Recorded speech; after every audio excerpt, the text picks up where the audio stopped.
Shalom saudara, selamat hari Minggu. Berjumpa lagi. Pada minggu ini kita akan beribadah bersama-sama di rumah demi rumah, tempat keluarga, Bapak, Ibu, Saudara sekalian. Mungkin di minggu-minggu ini kita mendengar kabar sana sini, berbagai macam kondisi yang ada.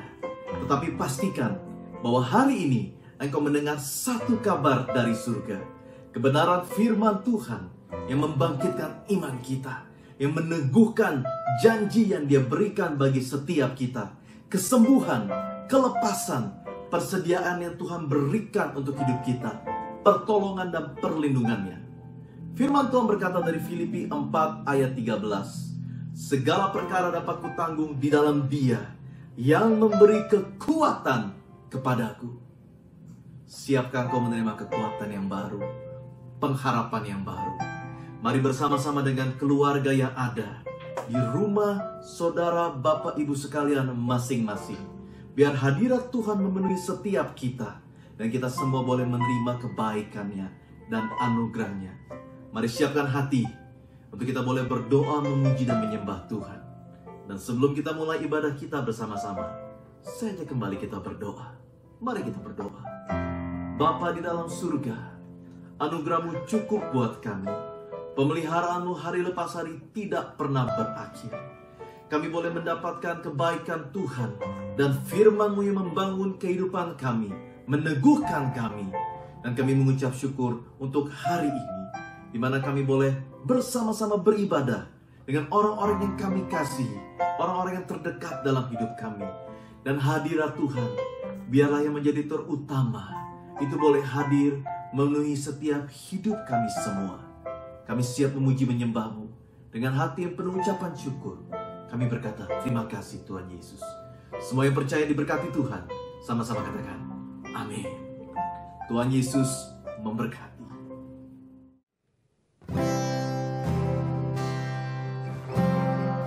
Shalom saudara dikasih Tuhan. Saya percaya kebaikan Tuhan selalu baru buat setiap kita.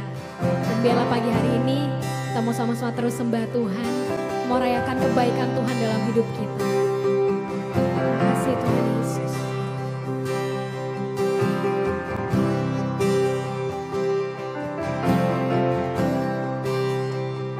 I love you, Lord.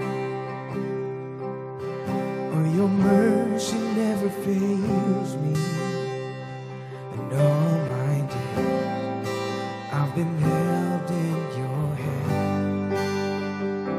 From the moment that I wake up until I lay my head, I will sing of the goodness of God. Sing all my life. All my life you have been faithful. Yes. All my life you have been so good. Every breath that I am able, I will sing of the goodness of God.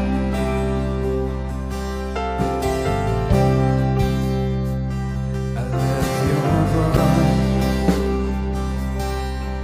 You have led me through the fire and darkest night. You are close like no one. I've known you as a father. I've known you as a friend. As I have lived in the goodness of God. Just all my life you have been faithful. Just all my life you have been so good. With every breath that I am able, yes, I will sing of the goodness of God. All my life you have been faithful. All my life you have been faithful. All my life you have been so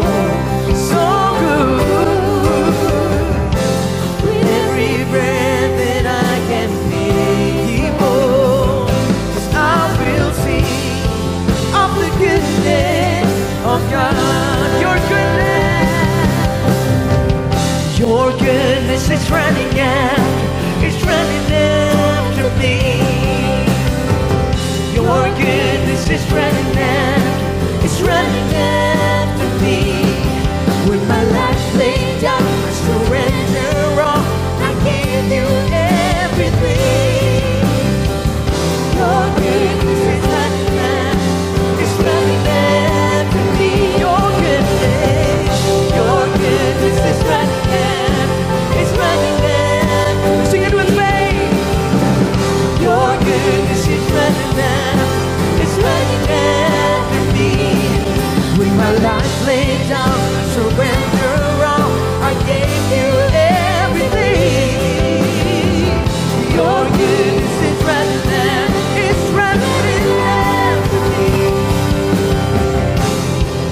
Oh, your goodness is running after. Thank you, Jesus. Through all the seasons, oh, your love has been for us.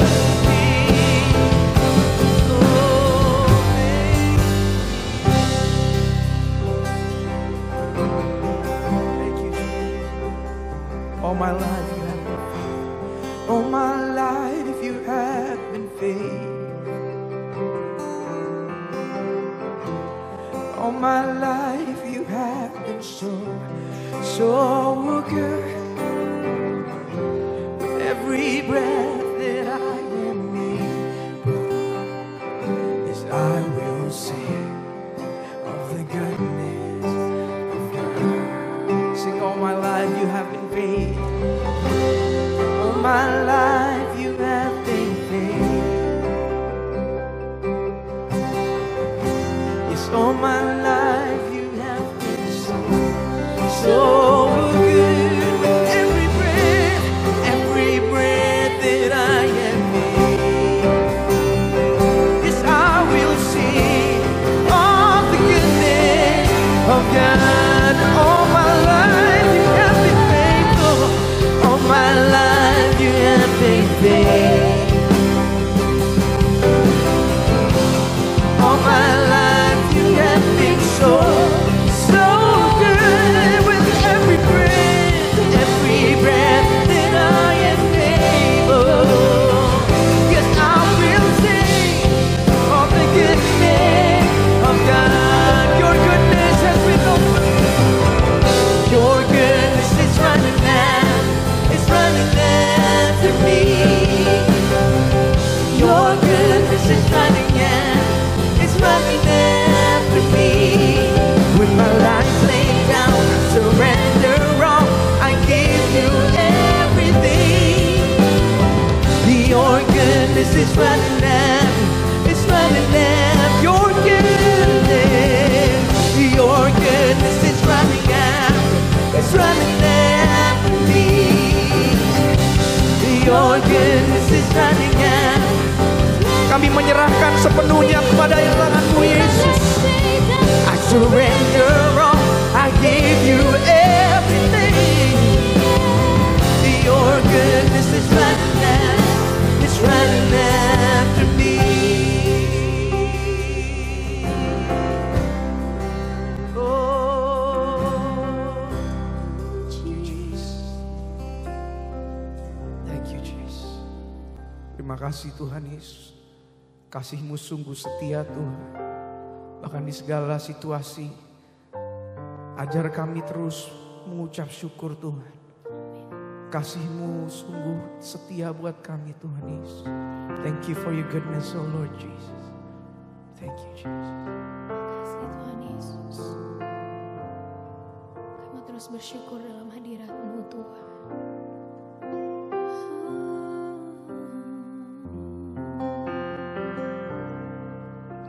Syukur ku berikan syukurku buat segala yang terjadi di dalam hidupku. Syukur ku berterima kasih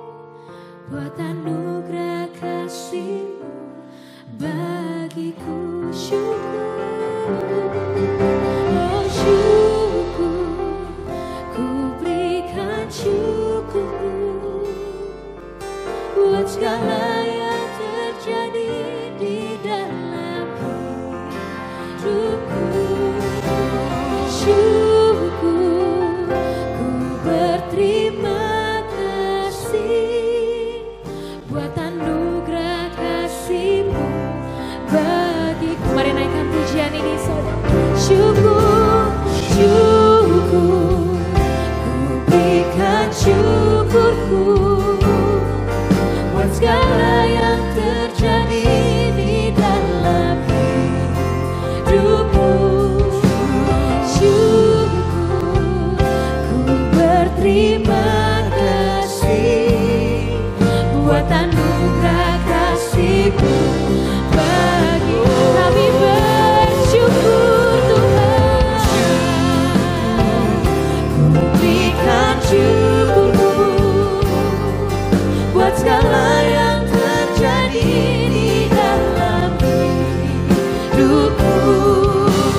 Syukur, ku berterima kasih buat anugerah kasih-Mu bagiku, buat anugerah kasih-Mu bagiku, buat anugerah kasih-Mu bagiku.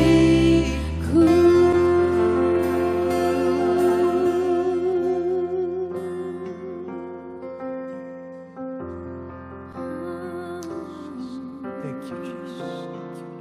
Kau yang memberikan kami keberanian Tuhan. Thank you, Jesus. Kau yang memberikan setiap kami kemenangan. Terima kasih Tuhan Yesus. Thank you, Jesus. Thank you Lord. Ku tidak takut Ya, sebab Kau besertaku.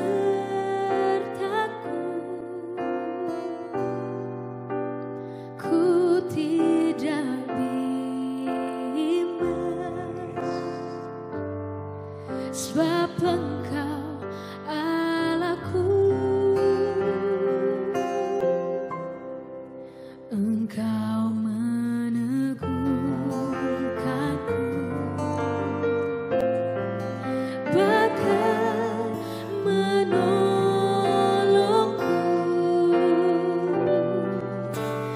Kau batu karangku, Yesus Tuhan. Mari bersama katakan, Yesus memegangku dengan tangan kananmu. Yesus memberiku amin, Yesus. kemenangan.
Yesus memberiku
terus nikmati hadirat-Mu di tengah kami, Tuhan.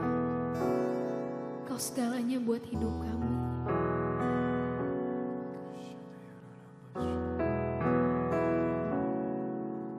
Tuhan hadir di bait kudus-Nya saat umat mencari wajah-Nya, berseru, berdoa, bersujud menyembah dan menikmati kehadiran-Nya. Tuhan mau dekat dengan umat-Nya yang datang dengan senang hatinya, berseru, berdoa, bersujud menyembah dan menikmati kehadiran-Nya.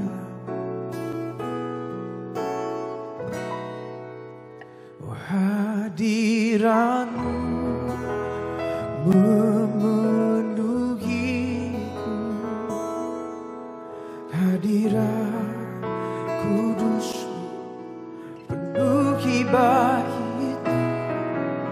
dan ku tersungkur menyembah-Mu. Yang ku nampak hanya kemuliaan. Oh, hadirat-Mu memenuhi,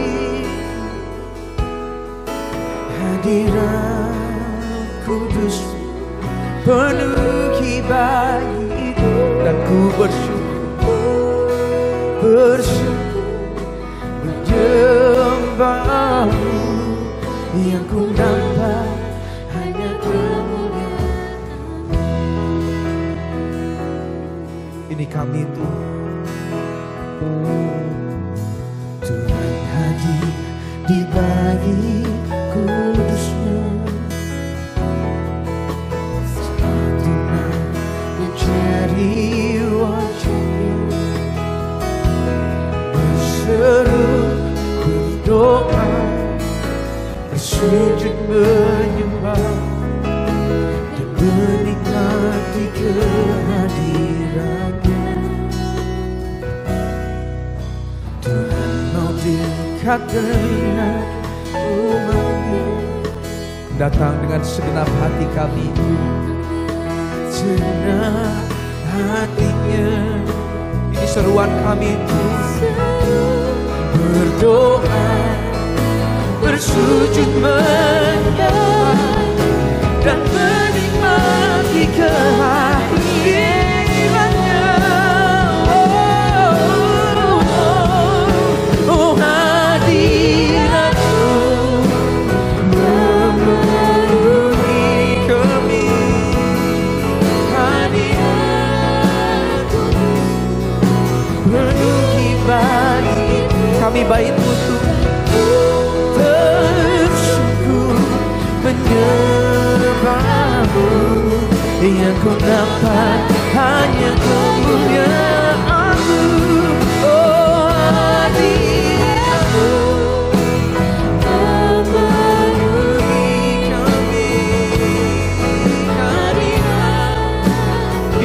Dimanapun kami berada Tuhan, hadirat-Mu memenuhi setiap kami. Tersyukur menyembah-Mu, yang ku nampak hanya kemuliaan-Mu. Saat kami menyembah-Mu Yesus, saat kami menikmati hadirat-Mu, Engkau hadir di tengah kami. Mari sama-sama saudara kita sembah Yesus, kita sembah Raja kita yang hidup. Haleluya.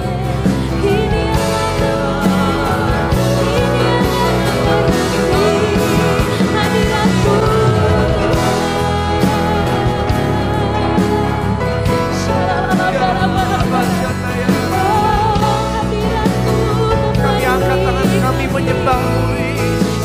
Terima kasih ya Yesus.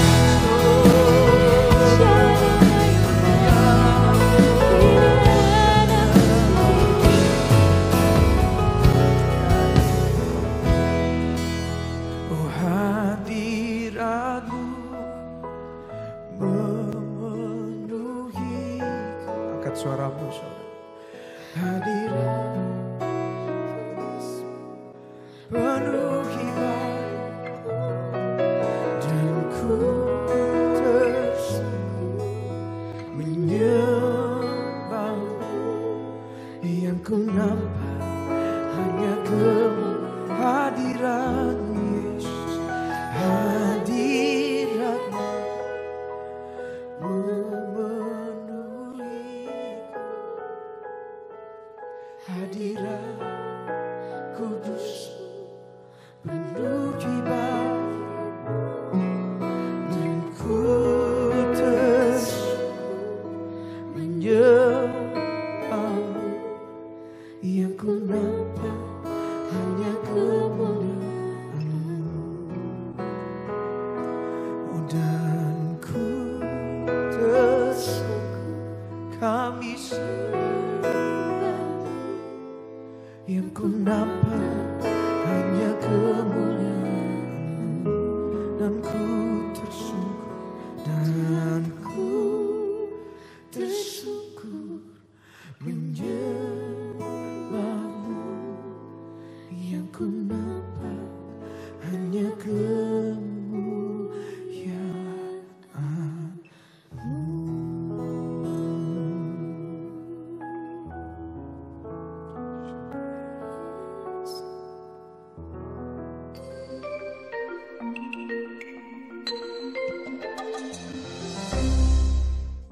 Mari kita bersepakat di dalam doa. Shalom bangsa-bangsa, Shalom Indonesia, Shalom keluarga-keluarga.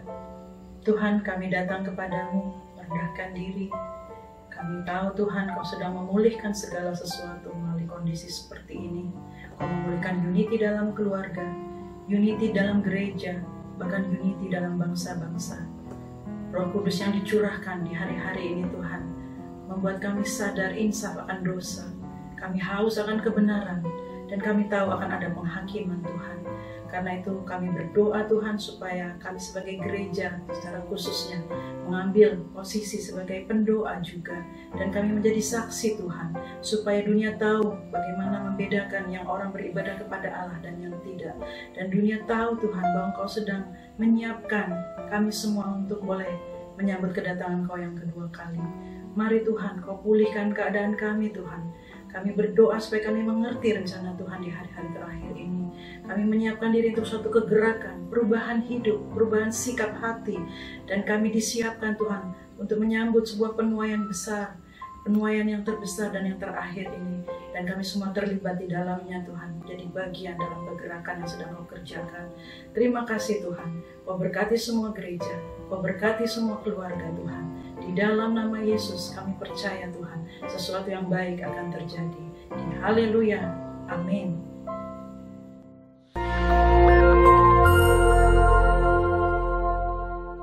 Shalom, kesempatan kali ini kita akan membahas hidup sebagai insan Pentakosta. Siapakah yang dimaksud dengan insan Pentakosta? Tentunya bukan hanya mereka yang merupakan anggota jemaat gereja Pentakosta, tetapi semua orang percaya yang hidup dipimpin dan dituntun oleh Roh Kudus, yang meyakini bahwa suara Tuhan masih diperdengarkan, yang meyakini bahwa kita masih mendengar suaranya, dan yang dengan iman dan kuasa dari Roh Kudus berkata-kata atas nama Tuhan.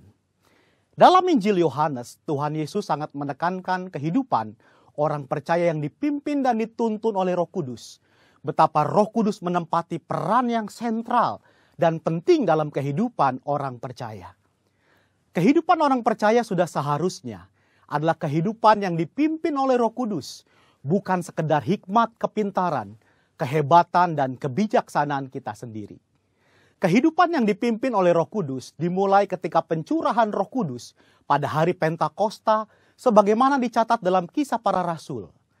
Dalam Kisah Para Rasul, Roh Kudus terlibat dalam pengambilan keputusan, menuntun, mengarahkan, dan memimpin para pemimpin jemaat dalam pekerjaan pelayanan dan penuntasan amanat agung Tuhan Yesus.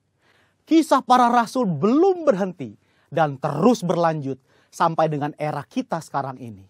Roh Kudus belum berhenti bekerja sampai saat ini. Karunia-karunia roh belum berhenti. Itu sebabnya kehidupan yang dipimpin oleh Roh Kudus adalah kehidupan yang seharusnya dialami dan dijalani oleh setiap orang percaya di masa kini. Ciri khas hidup insan Pentakosta yang dipenuhi dengan Roh Kudus antara lain menjaga kekudusan hidup, hubungan yang intim dengan Tuhan, hidup dan melayani dalam mujizat dan kuasa Roh Kudus, menjadi saksi Yesus, memberitakan kabar baik. Mendengar suara Tuhan bukanlah tentang kemampuan manusia mendengar suaranya, tetapi tentang kehendak Tuhan yang ingin memperdengarkan suaranya kepada orang-orang percaya, sekalipun kita sedang dalam keadaan berdosa. Namun demikian adalah merupakan tanggung jawab kita untuk melatih kepekaan dalam mendengar suaranya. Dalam praktek hidup sehari-hari insan Pentakosta, memperkatakan firman Tuhan merupakan sesuatu yang lumrah, sebagaimana diajarkan dalam firman Tuhan Yosua 1 ayat 8. Misalnya dalam keadaan sakit, mereka memperkatakan dengan penuh iman 1 Petrus 2 ayat 24, oleh bilur-bilurnya kamu telah sembuh. Ketika banyak kebutuhan hidup yang harus dipenuhi, mereka memperkatakan Filipi 4 ayat 13, segala perkara dapat kutanggung di dalam Dia yang memberi kekuatan kepadaku. Dan Filipi 4 ayat 19, Allahku akan memenuhi segala keperluanmu menurut kekayaan dan kemuliaannya dalam Kristus Yesus. Serta memperkatakan Mazmur 91, janji perlindungan Tuhan. Insan Pentakosta yang menggembalakan jemaat bukan hanya memerlukan pengetahuan teologis yang mumpuni, bukan sekedar pengalaman pribadi semata. Lebih dari itu adalah kepekaan mendengar suara Tuhan. Gembala jemaat harus memiliki keintiman dengan Tuhan, sebab dengan begitu mereka mendapatkan tuntunan Tuhan bagi umat yang digembalakan. Pesan khusus yang diterima dari Tuhan sebagai tuntunan bagi jemaat tentu harus diperkatakan dan disampaikan berulang-ulang sampai jemaat dengan urapan Roh Kudus dapat menangkap, memahami, serta melakukan apa yang menjadi tuntunan Tuhan tersebut. Robert Menzies dalam bukunya menyatakan, sama seperti Tuhan Yesus diurapi untuk memenuhi tugas kenabiannya, demikian juga murid-murid yang dibaptis Roh Kudus telah diurapi sebagai nabi-nabi akhir zaman untuk menyatakan firman Allah. Gereja di zaman akhir yang telah dibaptis Roh Kudus adalah komunitas para nabi. Apakah seperti nabi zaman Perjanjian Lama? Tentu tidak. Yang dimaksudkan adalah para nabi yang terpanggil untuk membawa pesan keselamatan sampai ke ujung bumi. Setelah dibaptis Roh Kudus, Petrus dan Paulus banyak mengulangi mujizat Yesus. Artinya, karunia mujizat tidak terbatas, hanya dikerjakan oleh Yesus. Seperti yang dinyatakan oleh Craig Kinner, Petrus dan Paulus sedang melakukan pekerjaan Yesus dengan cara membuka jalan dan memberi contoh bagi gereja di masa yang akan datang. Insan Pentakosta percaya bahwa baptisan Roh Kudus adalah berkat yang kedua alias second blessing yang diterima oleh orang percaya setelah kelahiran baru. Dari sinilah gaya hidup insan Pentakosta berawal. Saudaraku dikasihi Tuhan, kita harus bangga hidup sebagai insan Pentakosta. Tuhan Yesus memberkati. Ya, shalom. Kita jumpa lagi minggu ini dalam berkat Tuhan. Saya percaya kita semua dalam keadaan sehat karena kesetiaan Tuhan memelihara kesehatan kita semua. Ada amin, saudara? Ya, saya bersukacita bahwa sampai hari ini kita semua dalam keadaan baik dan kita bisa tetap beribadah mengucap syukur atas kesetiaan dan kebaikan Tuhan dalam hidup kita semua. Ya, saya kira kita sudah cukup dikenyangkan dengan begitu banyak firman-firman yang menguatkan, firman yang membuat kita tetap teguh, firman yang membuat iman kita tidak goyah dalam saat-saat yang tidak mudah sekarang ini. Tapi pagi hari ini saya akan sampaikan satu firman yang berbicara tentang what's next, apa sesudahnya. Setelah kita melewati pandemi COVID-19 yang tentunya berdampak bukan hanya dalam segi kesehatan saja, tapi dalam bidang-bidang lain, ekonomi, financial, sosial, ya pasti ada dampak yang tidak kecil. Ya. Saya percaya hari-hari ini kita harus siap untuk melihat apa yang kita lakukan ke depan setelah kita melewati semuanya ini. Tema pagi hari ini adalah Live in New Dimension, hidup dengan dimensi yang baru. Bukan suatu kebetulan kalau awal tahun 2020, ya, tema tahunan kita adalah tahun New Dimension, dimensi yang baru. Dan kita harus mempersiapkan diri untuk memasuki hidup dengan dimensi yang baru. Saudara kekasih, belum pernah terjadi sebelumnya ya, secara global dunia menjadi lumpuh melalui pandemi COVID-19 ini. It's stopping everything, everyone and everywhere. Ini membuat semua berhenti. Dalam segala bidang, setiap orang, dimanapun, semua berhenti. Tapi satu hal yang kita harus yakin dan pasti, bahwa Allah kita, Allah yang turut bekerja dalam segala hal untuk mendatangkan kebaikan. Ada keterlibatan Tuhan di sini. Roma 8 ayat 28 dengan jelas katakan, kita tahu sekarang bahwa Allah turut bekerja dalam segala sesuatu untuk mendatangkan kebaikan bagi mereka yang mengasihi Dia dan yang terpanggil sesuai dengan rencana Allah. Saudara, God is in control. Allah turut bekerja untuk mendatangkan kebaikan. Itu yang harus kita ingat. Mungkin kita berbicara, ya, kalau Allah turut bekerja, kenapa Allah mengizinkan ini semua terjadi? Beberapa orang yang belum mengerti kebenaran, dia katakan, kita sedang dicobai oleh Allah. Bagi orang-orang percaya tentunya kita ngerti kebenaran. Di dalam Yakobus dengan jelas tertulis, Yakobus pertama, ayat 13-15. Tetapi apabila seorang dicobai, janganlah ia berkata, pencobaan ini datang dari Allah. Sebab Allah tidak dapat dicobai oleh yang jahat. Dan ia sendiri tidak mencobai siapapun. Tetapi tiap-tiap orang dicobai oleh keinginannya sendiri. Karena ia diseret dan dipikat olehnya. Dan apabila keinginan itu telah dibuai, ia melahirkan dosa. Dan apabila dosa itu sudah matang, ia melahirkan maut. Kekasih Tuhan, Allah tidak pernah mencobai dan tidak pernah dicobai oleh si jahat. Tapi Allah bisa mengizinkan pencobaan kita alami. Seperti halnya yang terjadi dialami oleh Ayub. Dikatakan Ayub orang yang saleh, taat beribadah, takut akan Tuhan. Tapi Allah mengizinkan untuk kebaikan. Kita tahu statement Ayub di akhir dari kitab Ayub. Hanya dari kata orang aja aku mengenal engkau, tapi sekarang mataku sendiri melihatmu. Ayub punya personal experience, pengalaman pribadi bagaimana Allahnya Allah yang turut bekerja dalam segala hal untuk mendatangkan kebaikan.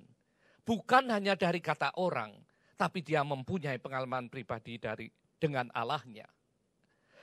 Pencobaan yang diizinkan dialami oleh saudara dan saya, oleh setiap orang percaya, itu disebut bahasa Grekanya dokimaso, yaitu sebagai tes, ujian, dan bukan pencobaan yang untuk membuat kegagalan.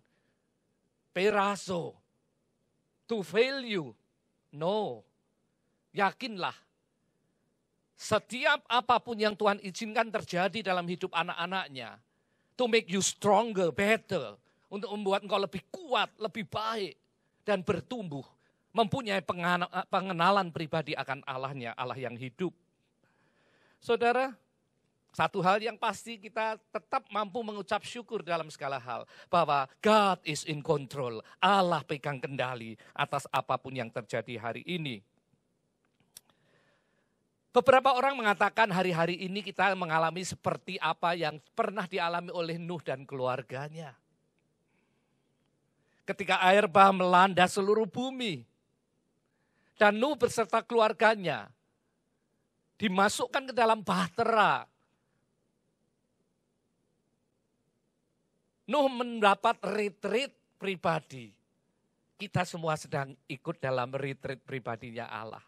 Hari-hari ini kita seperti ada di bahtera. Kita nggak tahu kapan air surut. Kapan pandemik berakhir. Bahkan setelah pandemik berakhir pun kita nggak tahu dampak kerusakannya sampai di mana. Ya, pemulihan ekonomi, pemulihan keadaan sosial ekonomi. Tapi kita tahu yang pasti kita aman bersama dengan Tuhan di dalam retreatnya Tuhan saat-saat ini, hari-hari ini. Yang penting setelah kita keluar dari retreat ini, apa yang akan berubah dalam hidup kita. Saudara mesti ngerti. Ya. Ketika kita diizinkan Tuhan untuk masuk dalam retreatnya Allah, kita harus belajar sesuatu. Kita harus mengalami sesuatu. Dan setelah itu pasti ada perubahan dalam hidup kita. Mungkin perubahan dalam karakter, kebiasaan. Bahkan perubahan dalam nilai-nilai hidup. Life values yang berubah, yang pasti akan merubah lifestyle kita, gaya hidup kita akan diubahkan. Saya yakin, selewat kita keluar dari retreatnya Allah, selewat kita lepas dari pandemik ini, kita akan memasuki suatu dimensi baru. Dimensi kehidupan orang-orang percaya yang baru, dimensi kerajaan surga, dimensi kekekalan yang jadi tujuan kita dan bukan yang sementara.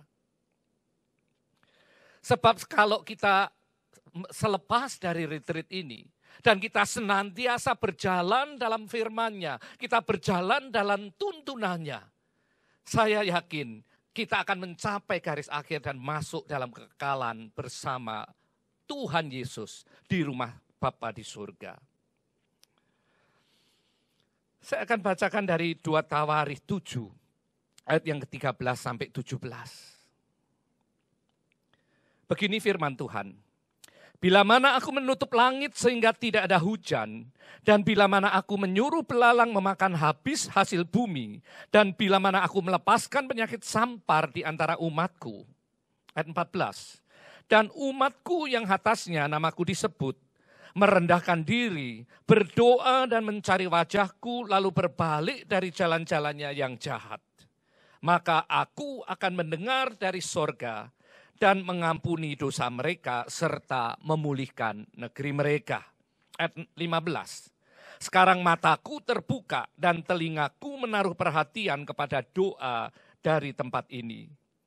Ayat 16. Sekarang telah kupilih dan kukuduskan rumah ini, supaya namaku tinggal di situ untuk selama-lamanya, maka mataku dan hatiku akan di situ sepanjang masa. Ayat 13, yang berbicara bila mana aku menutup langit sehingga tidak ada hujan, dan bila mana aku menyuruh belalang memakan habis hasil bumi, dan bila mana aku melepaskan penyakit sampar di antara umatku. Bukankah ini seperti saat-saat yang sedang kita jalani hari-hari ini?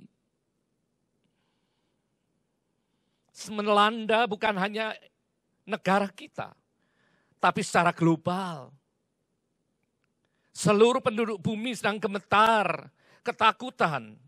Dan tidak ada yang bisa menghindarkan dari global pandemik ini. Baik kekayaan, kuasa, ataupun hikmat manusia. Tidak ada yang bisa membuat kita terlepas dan terhindar dari pandemik ini. Satu-satu hal yang membuat kita bisa selamat dan menjadi pemenang adalah ketika kita bergantung hanya kepada kasih karunia Allah saja. Uang kita, kuasa kita, tidak ada nilainya selama pandemik ini. Saudara bisa dengar, saudara bisa baca, bahkan mungkin saudara tahu, bahkan mungkin saudara alami dalam keluarga atau teman dekat kita. Bahwa harta tidak berarti selama pandemik ini. Berapa banyak orang-orang yang punya banyak harta, punya koneksi, punya kuasa. Tapi mereka melepaskan hari-hari terakhirnya di ruang isolasi, sendiri, di rumah sakit kelas 3. Tidak ada keistimewaan karena hartamu. COVID tidak membedakan status finansialmu. COVID tidak membedakan pangkat dan kedudukanmu. Mereka yang jadi korban dimakamkan dengan prosedur penanganan COVID 4 jam setelah lepas nyawanya harus segera dimakamkan atau dikremasi. Tidak ada penghormatan. Tidak ada hal-hal yang bisa dibanggakan dengan apa yang kita miliki. Ini memberikan suatu dimensi yang baru. Bahwa apapun yang kita punya ini sementara. Dan untuk hal-hal tertentu, apa yang kita punya tidak ada gunanya dan tidak ada dampaknya. Useless, sia-sia. Saudara bayangkan dengan segala harta, dengan segala kuasa, baru COVID aja kita sudah tidak berarti apa-apa. Kita nggak bisa mendapat privilege dan keistimewaan.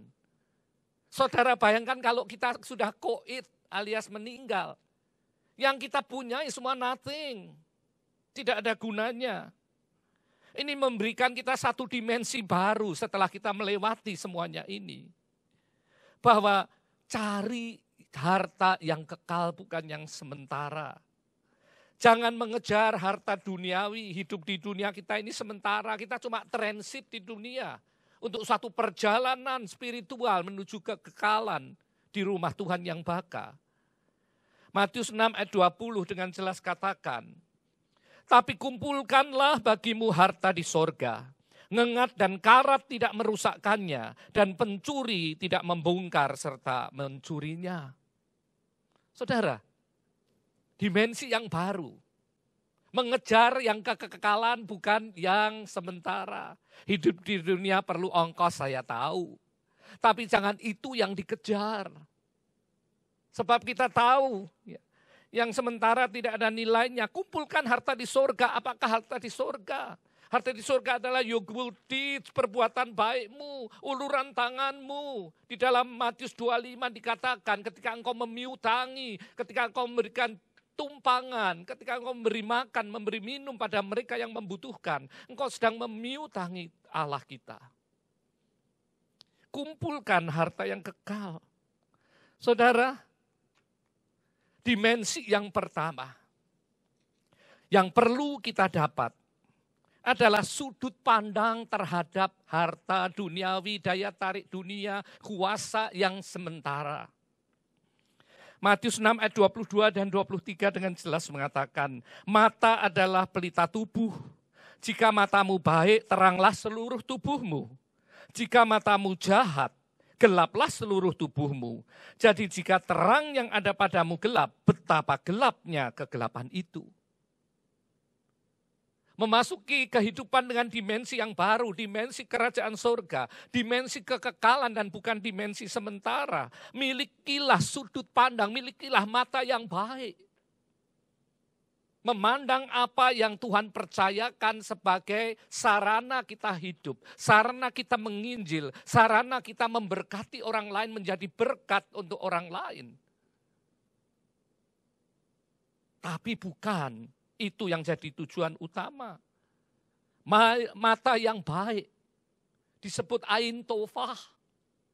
Sudut pandang yang tidak terikat kepada harta duniawi, kuasa duniawi. Berapa banyak di antara kita selama ini memandang semua yang ada, yang kita kejar, yang jadi goal kehidupan kita dengan mata yang jahat. Ain Ra'ah, yang terikat kepada yang sementara, yang sangat sulit untuk berbagi, karena tidak pernah ada kata cukup untuk dirinya sendiri. Sudut pandang ini akan menjadi satu poin yang pertama setelah kita melewati pandemi ini. Bahwa apa yang kita punya semua itu hanya facility during your transit on earth. Fasilitas yang Allah sediakan selama kita transit dalam perjalanan rohani kita di dunia ini. Tapi bukan kita akan menetap selama-lamanya di sini. 2 Korintus 5 ayat pertama, kemah ini akan dibongkar, saudara. Rumah kita tidak di sini. Bukankah kita semua punya kerinduan kembali ke rumah Tuhan, surga yang baka. Milikilah Ain Tofah. Sudut pandang mata yang benar terhadap all the facility yang Bapak sediakan untuk anak-anaknya selama transit di bumi. Poin yang kedua, dimensi yang baru setelah kita melewati pandemi ini, ayat ke-14. Dan umatku yang atasnya namaku disebut. Saudara, umatku, di sini kunya huruf besar kanya. Dan umat Allah yang atasnya nama Allah disebut.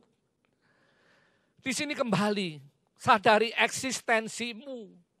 Ada peran yang Allah percayakan dalam hidup anak-anaknya orang percaya. Anak-anak Allah ada di Indonesia untuk bersyafaat bagi Indonesia. Anak-anak Allah ada di mana-mana untuk bersyafaat di tempat di mana dia ditempatkan. Saya berulang kali sudah katakan Yeremia 29 ayat 7 bukan pilihan tapi merupakan suatu mandat dari tempat maha tinggi. Yeremia 29 ayat 7, usahakanlah kesejahteraan kota kemana engkau aku buang. Dan berdoalah untuk kota itu kepada Tuhan, sebab kesejahteraannya adalah kesejahteraanmu. Saudara, betapa strategisnya peran setiap anak Tuhan di komunitasnya, di keluarganya, di bangsanya, di negara, di mana dia ditempatkan.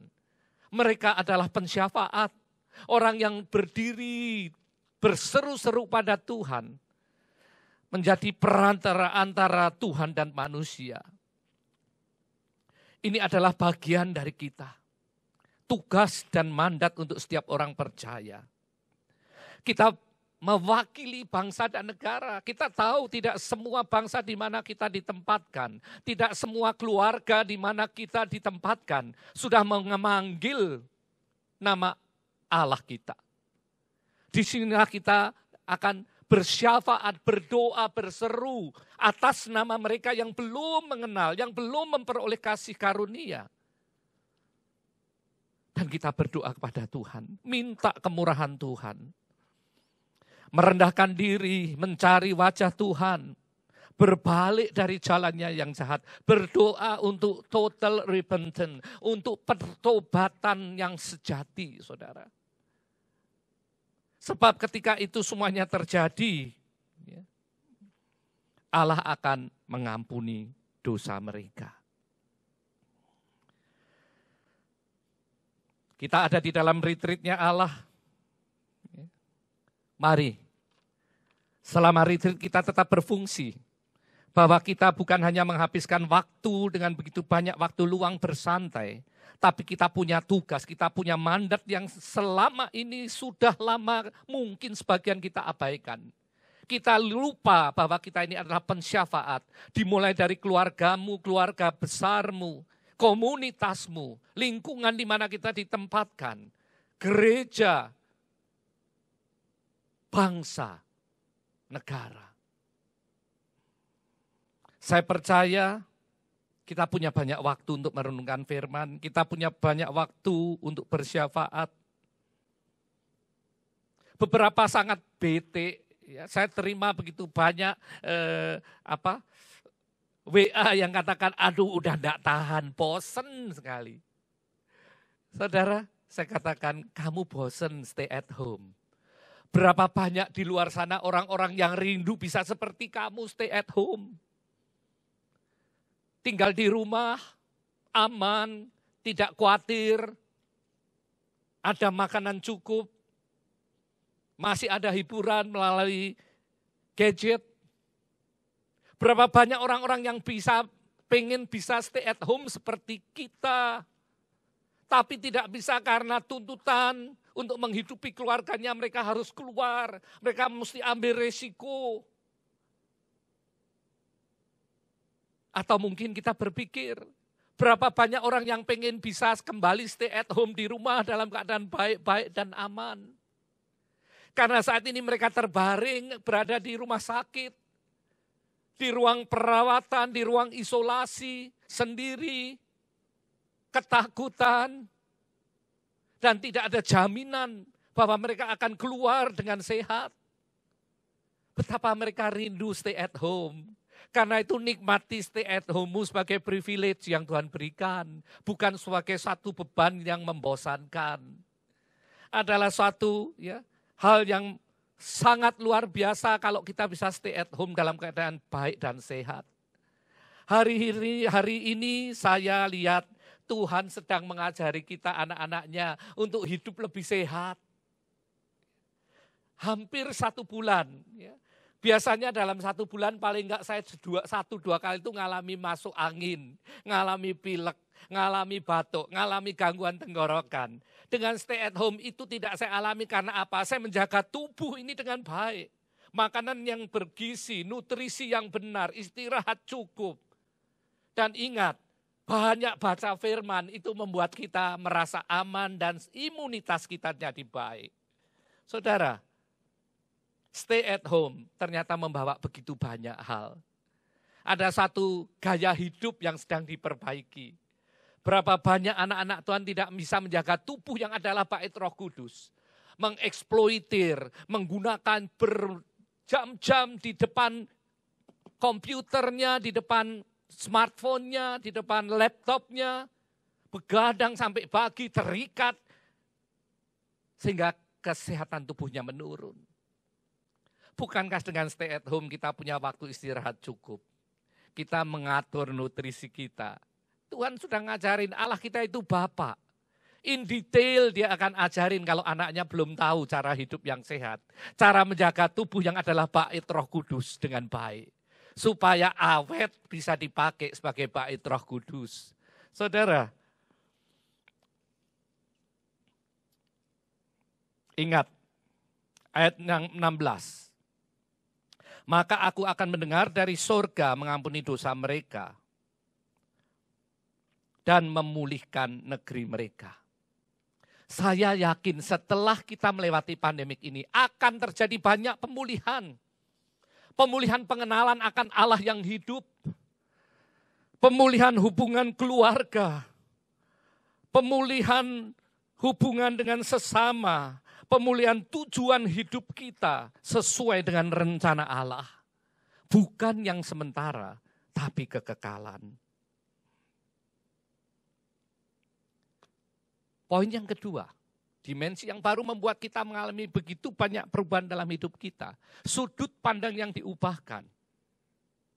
Lifestyle, life values yang berubah. Tapi poin yang ketiga, selewat dari pandemik ini, ada dimensi baru dari tujuan utama kehidupan setiap anak-anak Tuhan orang percaya. Yohanes 15. Saya ingat ada satu lagu lama, lagu sekolah minggu. Lagunya simple. Yesus pokok dan kitalah carangnya, tinggallah di dalam Dia. Yesus pokok dan kitalah carangnya, tinggallah di dalam Dia. Yesus pokok dan kitalah carangnya, tinggallah di dalam Dia. Pastilah kau akan berbuah. Ada amin saudara. Yesus adalah pokok kehidupan dan saudara dan saya carang-carangnya. Carang hanya bisa bertahan hidup ketika dia menyedot sari makanan dari pokoknya. Berapa banyak kita sudah menyedot sari makanan? Berapa banyak kita sudah menyedot sari makanan untuk kehidupan kita selama ini? Tapi apakah kita menghasilkan buah? Saudara bisa baca Yohanes 15. Matius 5 ayat 13-16 adalah hakikat kehidupan orang percaya menjadi garam dan terang dunia. Tapi hakikat yang kedua Yohanes 15, saudara harus pergi dan menghasilkan buah. Harus ada buah yang dihasilkan sebab kita udah sekian lama nempel, menyedot, melekat sama carang kehidupan Yesus Kristus. Di ayat yang 5 dari Yohanes 15. Akulah pokok anggur dan kamulah ranting-rantingnya. Barang siapa tinggal di dalam aku dan aku di dalam dia, ia berbuah banyak. Sebab di luar aku kamu tidak dapat berbuat apa-apa. Saudara, kita hidup untuk menghasilkan buah bagi kerajaan surga. Buah pertobatan adalah pertama ketika kita mengenal Kristus. Buah-buah roh setelah kita dipenuhi dengan Roh Kudus menghasilkan buah-buah roh. Di dalam Galatia 5, 22-23 disebut juga sebagai karakter Kristus yang mengalir dari kehidupan saudara. Supaya orang yang belum kenal Kristus bisa mengenal siapa Kristus. Paling tidak mengenal karakternya melalui karakter Kristus yang mengalir dari hidup saudara dan saya. Tapi ujung dari semuanya, hasil dari pertobatanmu, dari buah roh yang nyata dalam hidupmu adalah buah jiwa-jiwa yang dimenangkan bagi kerajaan surga. Orang yang melihat transformasi karaktermu, orang yang melihat perbuatanmu yang baik. Dan dia ingin tahu siapa pribadi yang merubah kita. Saudara,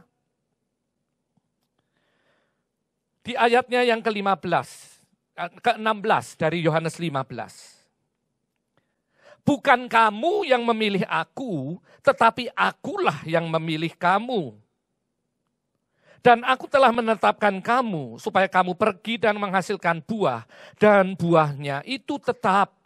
Supaya apa yang kamu minta kepada Bapa dalam namaku diberikannya kepadamu. Saudara, di sini jelas sekali. Bukan kamu yang milih aku, Yesus katakan. Kalau saudara dan saya lewat dari pandemik dalam keadaan baik, sehat semuanya. Artinya Tuhan memilih saudara dan saya untuk pergi dan menghasilkan buah. Tuhan masih mempercayai kita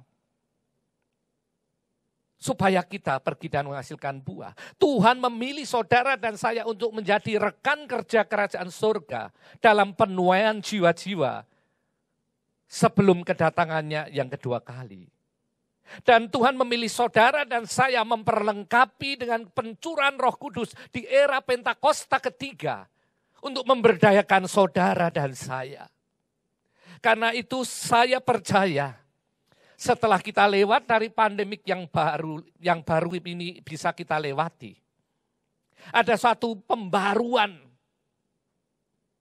dalam cara kita menjadi saksi bagi kerajaan surga. Ada satu pembaruan, ada dimensi yang baru. Bagaimana kita menjadi saksi Kristus, memberitakan kabar baik, penginjilan.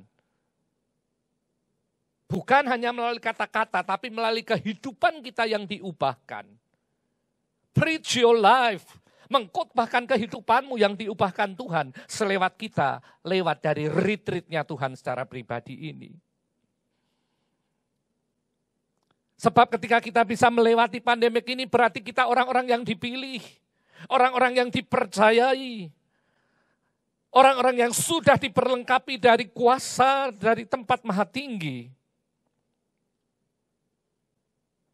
Orang-orang yang diberikan kesempatan sekali lagi untuk menjadi rekan sekerjanya Allah di dalam penuaian jiwa terbesar dan terakhir sebelum kedatangan Tuhan Yesus yang kedua kali, Orang-orang yang diperlengkapi dengan Roh Kudus secara luar biasa di era Pentakosta ketiga ini. Hidup ini kesempatan. Satu sudut pandang yang baru.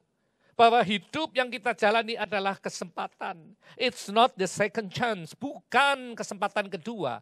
But the only chance. Satu-satunya kesempatan untuk kita berbuah bagi kerajaan surga sebelum kedatangan yang kedua kali. Satu ayat terakhir Yohanes 9 ayat yang keempat. Kita harus mengerjakan pekerjaan Dia yang mengutus aku. Selama hari masih siang, akan datang malam di mana tidak seorang pun dapat bekerja. Saudara, sadari, selagi hari masih siang, ada limitation of time, ada keterbatasan waktu untuk bekerja bagi kerajaan surga.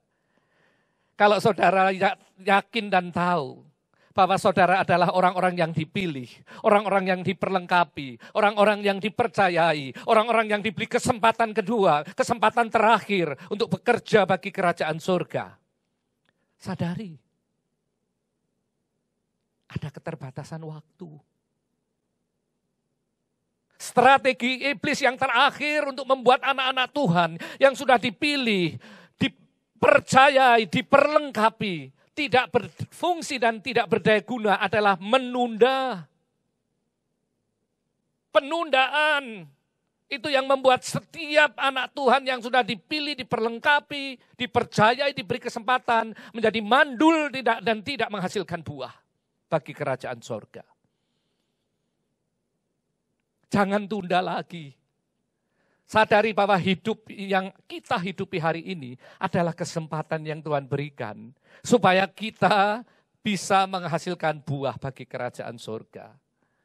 Mari saudara, renungkan kata-kata dari lagu ini. Bahwa hidup ini adalah kesempatan. Hidup ini adalah kesempatan. Hidup ini untuk melayani Tuhan. Jangan sia-siakan waktu yang Tuhan beri. Hidup ini hanya sementara. Hidup ini adalah kesempatan. Hidup ini untuk melayani Tuhan. Jangan sia-siakan apa yang Tuhan beri. Hidup ini harus jadi berkat. Oh Tuhan, pakailah hidupku selagi aku masih kuat. Bila saatnya nanti ku tak berdaya lagi, hidup ini sudah jadi berkat. Oh Tuhan, pakailah hidupku selagi aku masih kuat. Bila saatnya nanti ku tak berdaya lagi, hidup ini sudah jadi berkat. Amin, saudara. 3 poin yang saya ingin kita semua renungkan sepanjang minggu ke depan. Selewat dari apa yang kita lalui, masa-masa sulit selama pandemik COVID-19 ini. Masuki dengan dimensi yang baru. Dimensi kerajaan surga. Dimensi kekekalan. Dimensi yang pertama bahwa ubah sudut pandangmu. Sudut pandang terhadap segala fasilitas yang Bapak percayakan untuk kita melakukan tugas dan kehendak-Nya. Ubah sudut pandang yang jahat, ain ra'ah, menjadi sudut pandang yang baik, ain tovah. Sudut pandang yang memandang semuanya sebagai facility, to do His will, bukan untuk memuaskan keinginan dan nafsu kita sendiri. Dimensi yang kedua adalah dimensi bahwa kita mewakili tempat di mana kita berada, to intercede, untuk bersyafaat, untuk keluarga besarmu, komunitas, bangsa, negara di mana kita berada. Supaya terjadi pertobatan massal, supaya setiap lidah mengaku, setiap lutut bertelut bahwa Tuhan adalah Tuhan satu-satunya yang kita kenal di dalam nama Yesus. Dan dimensi yang baru, bahwa kita harus menghasilkan buah, supaya hidup kita bukan sia-sia.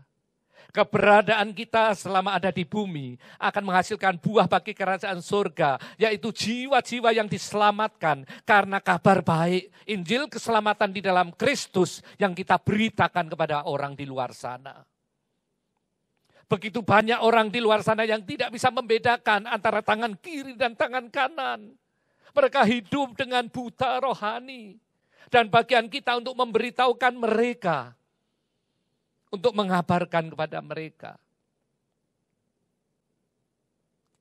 Sebab ketika kita lepas dari kesulitan hari-hari ini, kitalah orang pilihan yang dipercayai, diperlengkapi dengan kuasa dari tempat maha tinggi, diberikan kesempatan sekali lagi untuk melakukan apa yang Tuhan percayakan dalam hidup anak-anak Tuhan. Menghasilkan buah jiwa-jiwa bagi kerajaan surga. Kita tahu persis sebab Allah tidak menghendaki seorang pun binasa, melainkan pertobatan mereka dan mereka diselamatkan di dalam nama Yesus. Amin. Mari kita tunduk kepala, kita berdoa. Bapa, terima kasih. Pagi hari ini kebenaran firman-Mu sudah dibagikan. Roh Kudus urapi setiap kami, bantu setiap kami untuk mengerti, mencerna, menerima, merenungkan, dan melakukan apa yang Tuhan pesankan pada hari ini. Kami mengerti, kami menyambut isi hati Tuhan, bahwa Tuhan tidak menghendaki seorang pun binasa. Kalau kami dalam keadaan baik dan sehat karena Tuhan memilih kami dan Tuhan memberikan kesempatan kami untuk sekali lagi kami berdaya guna bagi kerajaan surga. Memberitakan kabar baik, keselamatan di dalam Kristus kepada begitu banyak jiwa di luar sana. Ajar kami untuk terus setia dalam melakukan apa yang Tuhan percayakan. Dan kami tahu pengharapan kami satu-satunya di dalam satu nama-nama di atas segala nama-nama Yesus. Dan pengharapan kami di dalam Kristus tidak pernah mengecewakan. Meteraikan apa yang kami dengar pada hari ini. Berikan kami hikmat untuk merenungkan dan menjadi pelakunya. Bapa, terima kasih. Di dalam nama Yesus, setiap pribadi yang menerima kebenaran firman-Nya dan siap untuk menjadi pelakunya, mari bersama katakan, amin. Amin. Mari buka hatimu, angkat tanganmu, terima berkat yang terbaik dari Bapa di surga. Jemaat yang dikasihi Tuhan, yang mengasihi Tuhan bukan hanya dengan lidah bibirnya, tapi dengan seluruh hidupnya, dengan hatinya. Yang mempercayai setiap kebenaran firman-Nya, merenungkannya, dan menjadi pelakunya. Terimalah berkat damai sejahtera dari Allah Bapa di dalam anaknya yang tunggal Tuhan Yesus Kristus, persekutuan dengan Roh Kudus, tinggal tetap menyertai kita semua mulai sekarang sampai Maranatha, bahkan sampai selama-lamanya. Setiap kita yang sudah diberkati dan siap menjadi berkat sepanjang minggu ke depan, mari bersama kita katakan, amin, amin, amin. God bless you.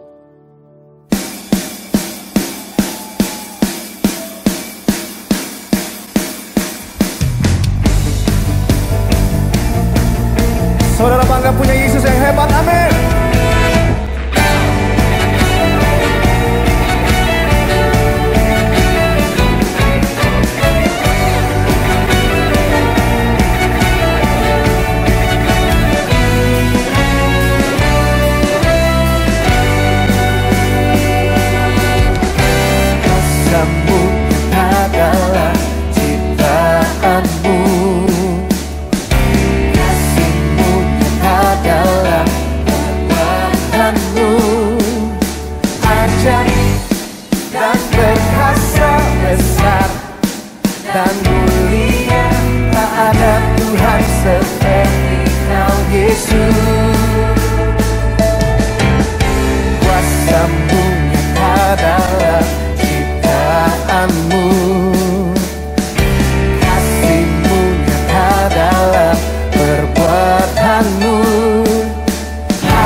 dan mulia. Tak ada Tuhan seperti Kau Yesus. Tuhan yang memilikimu, Ku ada untuk menyembahmu selamanya. Kaulah Tuhan di hidupku. Namamu masyhur dan megah, berkuasa atas segalanya. Dari kekal sampai kekal, Kaulah Tuhan.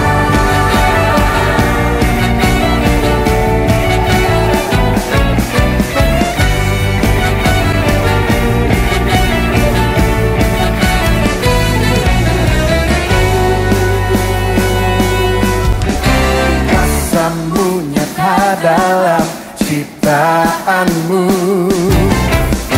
kasih-Mu nyata dalam perbuatanmu.